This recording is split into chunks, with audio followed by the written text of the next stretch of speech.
नमस्कार दोस्तों, राधे राधे। ओम नमो भगवते वासुदेवाय।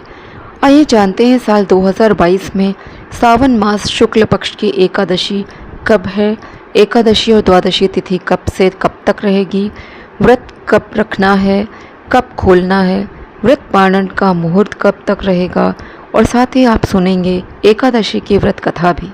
एकादशी का व्रत भगवान श्री हरि विष्णु को समर्पित होता है। एकादशी का व्रत रखने से हर प्रकार के पापों का नाश हो जाता है और अंत में मोक्ष की प्राप्ति होती है। लेकिन सावन मास के शुक्ल पक्ष की एकादशी, जिसका नाम पुत्रदा एकादशी है, ये सब प्रकार की इच्छाओं को तो पूरा करने वाली है ही, साथ ही साथ इससे संतान से जुड़ी समस्याओं का निवारण भी होता है।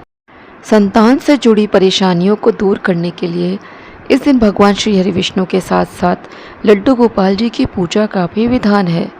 साल 2022 में इस साल 8 अगस्त 2022 दिन सोमवार को पुत्रदा एकादशी है और पुत्रदा एकादशी साल में 2 बार आती है, एक पौष मास के शुक्ल पक्ष में और एक सावन मास के शुक्ल पक्ष में। इस बार सावन का आखिरी सोमवार भी 8 अगस्त को रहने वाला है, तो हो सकता है आप दोनों व्रत रख रहे हों। एकादशी तिथि प्रारंभ होगी 7 अगस्त रविवार की रात को 11:52 से और समाप्त होगी 8 अगस्त सोमवार की रात 9:01 पर। तो जिन लोगों को दोनों व्रत रखने हैं वो दोनों व्रत रख सकते हैं इस दिन। इसके लिए दोनों ही व्रतों का सुबह आपको संकल्प लेना चाहिए। 8 अगस्त सोमवार को सूर्योदय का समय रहेगा सुबह 6:04 पर और सूर्यास्त का समय होगा शाम 7:01 पर। एकादशी के व्रत में अन्न नहीं ग्रहण करना चाहिए। जो लोग उपवास रख सकें उन्हें उपवास रखना चाहिए और जो लोग व्रत नहीं रख सकते हैं उन्हें केवल एकादशी के नियमों का पालन करना चाहिए। द्वादशी तिथि प्रारंभ होगी 8 अगस्त सोमवार रात 9:02 से और द्वादशी तिथि समाप्त होगी 9 अगस्त दिन मंगलवार शाम 5:46 पर। एकादशी का व्रत हमेशा द्वादशी तिथि के शुभ मुहूर्त के अंदर अंदर ही खोला जाता है। अगर आपको मुहूर्त की जानकारी नहीं है तो ऐसे में आपको व्रत का पूर्ण फल प्राप्त नहीं होता है। व्रत पारण की तिथि रहेगी 9 अगस्त दिन मंगलवार को और इस दिन सूर्योदय का समय रहेगा सुबह 6:04 पर। सूर्यास्त का समय रहेगा शाम 7:01 पर। व्रत का पारण हमेशा सूर्योदय के बाद किया जाता है और ध्यान रहे कि इस समय हरिवासर नहीं रहना चाहिए।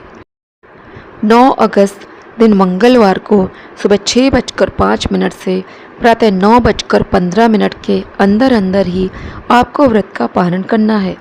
इस दिन राहु काल का समय रहेगा शाम 3:30 से शाम 4:30 तक।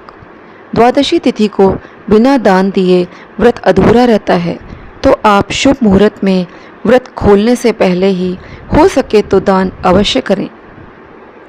पुत्रदा एकादशी 2022 पूजा विधि। एकादशी व्रत भगवान विष्णु के लिए किया जाता है। पुत्रदा एकादशी के दिन प्रातः स्नान आदि के बाद व्रत का संकल्प लें। आप सबसे पहले गणेश जी का आवाहन करके उनको स्थापित करें। माँ लक्ष्मी, भगवान विष्णु, बालकृष्ण जी और भगवान शिव का पूजन भी आप अवश्य करिए। पूजन स्थान पर एक चौकी पर पीला कपड़ा बिछाएं और भगवान विष्णु की तस्वीर स्थापित करें। एकादशी पर भगवान विष्णु का दक्षिणावर्ती शंख में दूध में केसर मिलाकर अभिषेक करने से श्री हरि बहुत प्रसन्न होते हैं। आप बाल गोपाल जी का और भगवान शिव का भी अभिषेक आज के दिन अवश्य करें। भगवान विष्णु को पीला फल, पीले पुष्प, पंचामृत, तुलसी दल, फल, मिठाई, सुपारी, लौंग, चंदन आदि अर्पित करें। लड्डू गोपाल जी को इस दिन माखन मिश्री का भोग अवश्य लगाना चाहिए।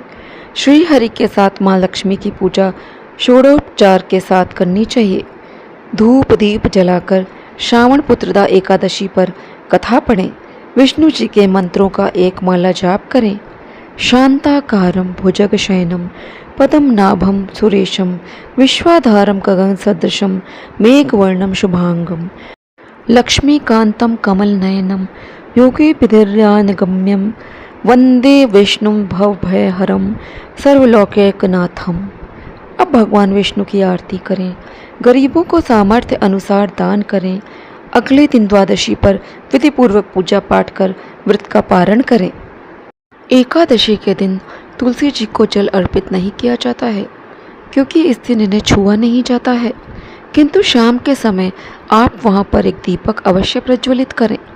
इस बात का ध्यान रखना चाहिए कि एकादशी के दिन चावल भी न बनाएं, न ही चावल से बनी वस्तुओं का सेवन करें। आपको इस दिन तुलसी दल भी नहीं तोड़ना चाहिए। इस दिन श्री हरि विष्णु जी को अक्षत भी नहीं चढ़ाए जाते हैं। अक्षत की जगह आप सफ़ेद तिल का प्रयोग कर सकते हैं। दिन भर उपवास रखने के बाद शाम के समय एक बार फिर विधिवत पूजा करनी चाहिए, क्योंकि शुक्ल पक्ष चल रहा है। इसलिए यदि हो सके तो रात को चंद्र दर्शन अवश्य करें। चंद्रमा को अर्घ्य भी देना चाहिए। जो लोग ये व्रत निराहार नहीं रह सकते हैं, वे शाम की पूजा के बाद एक समय फलाहार कर सकते हैं। फलाहार में मौसमी फल, फलों का जूस, ड्राई फ्रूट्स या घर पर बनी हुई खोए की मिठाई का सेवन कर सकते हैं। अगले दिन शुभ मुहूर्त में ही आपको व्रत खोलना चाहिए। हो सके तो एकादशी के दिन रात्रि जागरण करें, या जितनी देर तक आप जग सकते हैं प्रभु का स्मरण करें, भजन कीर्तन भागवत गीता का पाठ करें। एकादशी के दिन दान कर रहे हैं तो आप याद रखें कि चावल का दान न करें, ना ही द्वादशी तिथि को आप चावल का दान करें। द्वादशी तिथि के दिन यदि आप अन्न का दान कर रहे हैं तो आप हल्दी, नमक, आटा, कोई भी पीली दाल, अपने सामर्थ्य अनुसार कुछ दक्षिणा आदि अवश्य दें। कहते हैं पीली वस्तुओं का दान देने से भगवान विष्णु की बहुत आपको कृपा प्राप्त होती है। यदि आपका सोमवार के दिन व्रत है और मंगलवार के दिन भी कोई व्रत पड़ रहा है, जैसे कुछ लोग मंगला गौरी का व्रत आजकल रख रहे हैं, तो आप मंगलवार के दिन विधिवत पूजन करके तुलसी दल व जल ग्रहण करके भी एकादशी के व्रत का पारण कर सकते हैं। आप कोई भी मौसमी फल, ड्राई फ्रूट आदि ग्रहण करके भी एकादशी व्रत का पारण कर सकते हैं और मंगलवार के अपने व्रत को रख सकते हैं। तो आइए अब सुनते हैं एकादशी व्रत कथा। सावन महापुत्रदा एकादशी व्रत कथा। एक बार धर्मराज युधिष्ठिर ने भगवान श्री कृष्ण से श्रावण मास के शुक्ल पक्ष की एकादशी के महत्व और उसकी कथा के बारे में जानने की इच्छा प्रकट करते हुए उनसे बताने का आग्रह किया। तब भगवान श्री कृष्ण ने कहा कि सावन के शुक्ल पक्ष की एकादशी श्रावण पुत्रदा एकादशी के नाम से जानी जाती है। श्रावण पुत्रदा एकादशी व्रत रखने वाले को इस कथा को पढ़ना या सुनना चाहिए। द्वापर युग में एक महिष्मती नगर था, जिसका राजा महीजित था। उसे पुत्र न होने के कारण बड़ा ही दुख था। राजपाट भी उसे अच्छा नहीं लगता था। वह मानता था जिसका पुत्र नहीं, उसे लोक और परलोक में कोई सुख नहीं है। उसने कई उपाय किए, लेकिन उसे पुत्र की प्राप्ति नहीं हुई। जब वह राजा वृद्ध हो गया तो एक दिन सभा बुलाई और उसमें प्रजा को भी शामिल किया। उसने कहा कि वह पुत्र न होने के कारण दुखी है। उसने कभी भी दूसरों को दुख नहीं दिया, प्रजा का पालन अपने पुत्र की तरह किया। इसके बाद भी उसे पुत्र की प्राप्ति नहीं हुई। ऐसा क्यों है?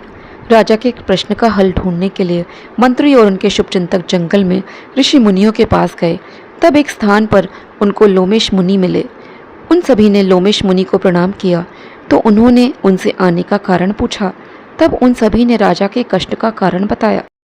उन्होंने कहा कि उनके राजा महीजित पुत्रहीन होने के कारण दुखी हैं, जबकि वे प्रजा की देखभाल पुत्र की तरह ही करते हैं।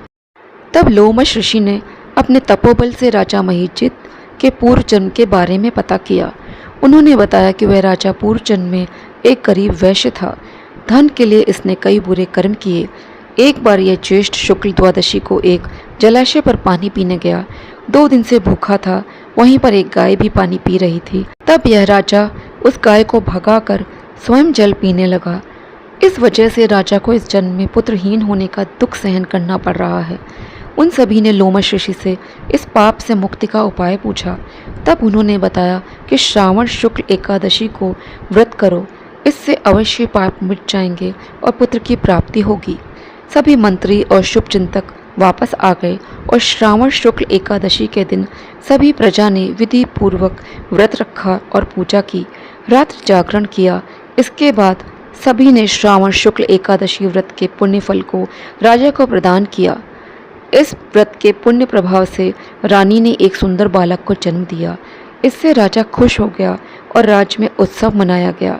श्रावण शुक्ल एकादशी के दिन पुत्र की प्राप्ति हुई, इसलिए इसे पुत्रदा एकादशी कहते हैं।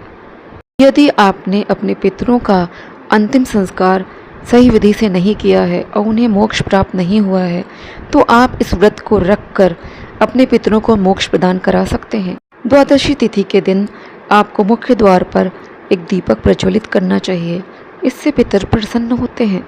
ये थी सावन पुत्रदा एकादशी व्रत की कथा और पूजा विधि की जानकारी। आशा करती हूँ वीडियो आपको पसंद आया होगा। तो दोस्तों, अब मैं वीडियो को यहीं पर समाप्त करती हूँ। वीडियो यदि आपको उपयोगी लगा हो तो वीडियो को लाइक करें, शेयर करें। चैनल पर यदि आप पहली बार आए हों तो चैनल को सब्सक्राइब ज़रूर करें। जय श्री कृष्ण, जय श्री राधे।